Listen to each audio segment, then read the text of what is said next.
Dari soal yang pertama, kebiasaan pribadi dimulai dari perorangan melakukan sesuatu secara terus-menerus sehingga menimbulkan kebiasaan pribadi.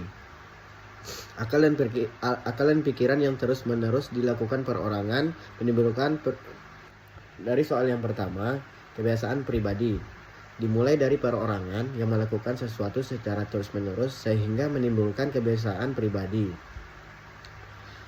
Yang timbul akal pikiran yang terus-menerus dilakukan perorangan. Selain itu, kebiasaan tersebut berkembang menjadi adat dalam anggota masyarakat yang berlaku bagi seluruh anggota masyarakat yang bersangkutan karena diikuti terus. Yang kedua, dari soal yang pertama, kebiasaan berkembang menjadi adat. Kebiasaan pribadi tersebut berkembang menjadi adat dalam suatu masyarakat.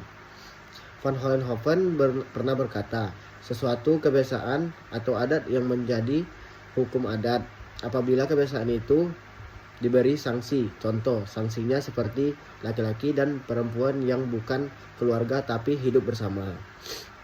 Pelanggaran akan dicambuk. Soal yang kedua, hukum adat memiliki corak tersendiri yang membedakan dengan sistem hukum lainnya. Di antara corak hukum adat tersebut dalam kebersamaan dan dapat berubah. Jawabannya iya. Kebersamaan dan dapat berubah merupakan sesuatu corak hukum adat yang membedakan dengan sistem hukum lainnya. Demikian kebersamaan.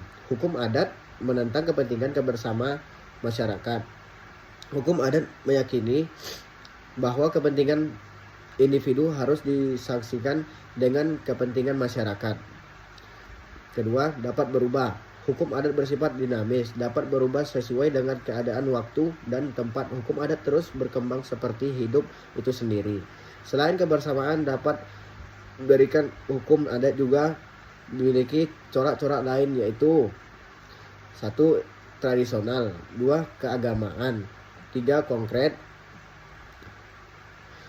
4. Visual, 5. Terbuka dan sederhana, 6. Tidak dikodifikasi, 7. Musyawarah dapat dan mufakat. Hukum adat merupakan seperangkat norma, aturan dan tata cara yang timbul dan berkembang dalam suatu masyarakat atau suku bangsa.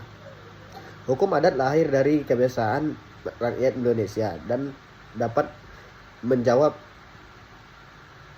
masalah hukum yang dihadapi oleh rakyat.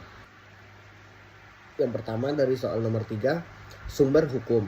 Sumber hukum Eropa kontinental menggunakan antaran tertulis, terkodifikasi sebagai sumber hukum utama, sedangkan sistem hukum Anglo-Saxon hanya menggunakan putusan hakim sebagai sumber hukum utama. Kedua, peradilan. Sistem hukum Eropa kontinental mengenal sistem peradilan administrasi, sedangkan sistem hukum Anglo-Saxon hanya mengenal peradilan untuk semua jenis perkara. Yang ketiga, dari soal nomor 3, pengembangan. Sistem hukum Eropa kontinental menjadi modern karena perguruan tinggi melakukan kajian, sedangkan hukum Anglo-Saxon dikembangkan dengan praktek prosedur hukum. Sistem hukum Eropa kontinental berkembang di dutaan Eropa Timur, sedangkan sistem hukum Anglo-Saxon berkembang sejak abad ke-16 Inggris. Sistem hukum Anglo-Saxon juga dikenal dengan nama-nama Anglo-Amerika atau Common Law. Terima kasih. Ini saja penjelasan dari hasil UTS hukum adat dari saya. Assalamualaikum warahmatullahi wabarakatuh.